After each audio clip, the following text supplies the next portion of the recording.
Hi guys, so now we've taken those measurements, we need to put them into the standing frame, and as I do that I'll show you how to adjust it. So the main one we took on Max was from heel to just underarm, and this is where I mean just underarm here, so this chest lateral here.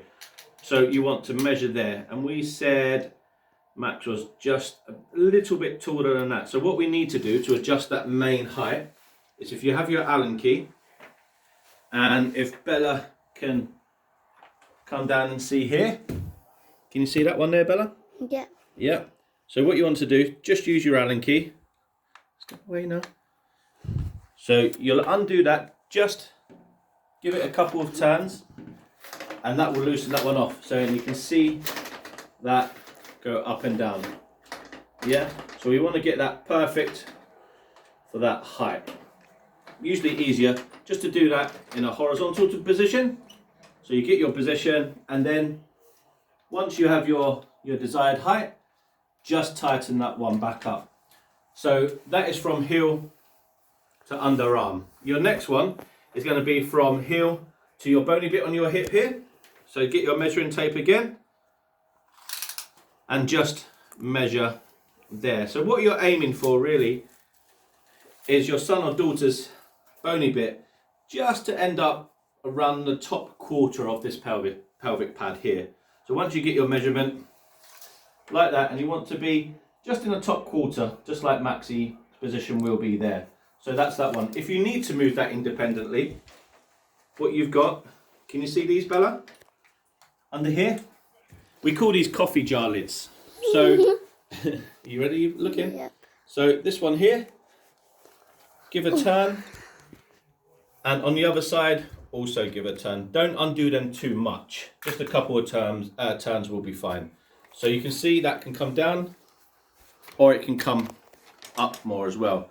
And what you have got there is your depth adjustment as well. You can bring that further forward, or you can tilt it forward and backwards, or you can just bring it down into more of a neutral position.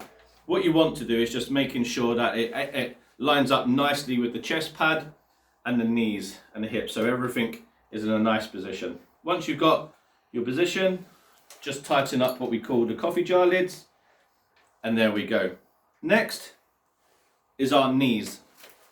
So from heel to knee, Max was just about 13 inches. So what you would do to adjust that, again, it's the coffee jar lid attached to the knee, and then you can move that up or down, like so.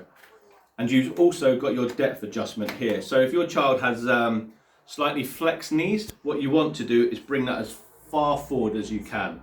So there's a bit of contact from behind the knee.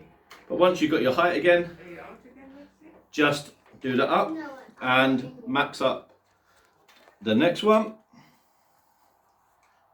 And there you go.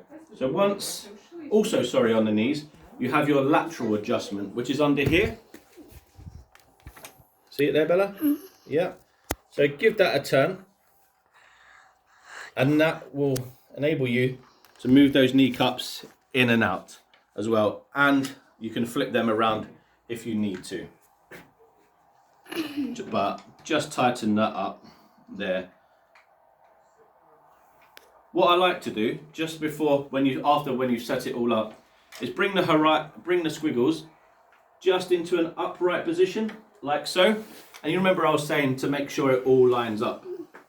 What you want to do is just look down into the standing frame, making sure it's nice and flat and it all lines up quite nicely. The knees might be slightly forward or everything else, but that, don't forget, we might have set it up like that just because your child's got a little bit of knee flexion just there.